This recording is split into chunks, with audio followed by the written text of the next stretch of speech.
I didn't always love myself. This body positivity didn't come naturally to me, didn't happen overnight.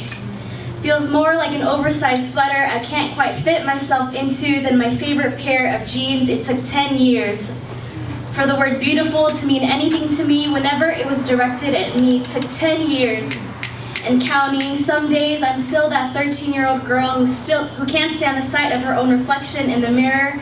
Other days I know I be looking fly. I try my hardest these days to look people straight in the eye whenever I walk into a room or pass them on the street or pay them at the register. It's a small act, but from grade 6 through 8, I wasted 3 years of my life always looking down, back hunched when I walk, afraid to make my presence known, my voice heard, my opinion counted.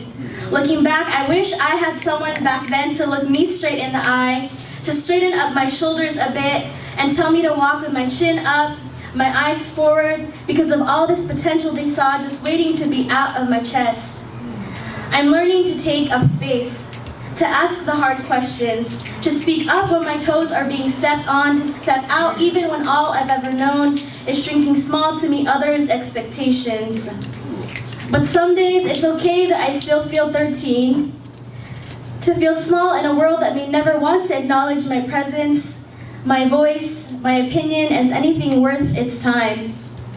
I allow myself full permission to sing softly into these days, remind 23-year-old me that it's still okay to cry sometimes over the things her 13-year-old self was convinced she had to hold back tears for. If I'm honest, some nights I'm proud of the woman I am, but sometimes I'd rather deny that I know her.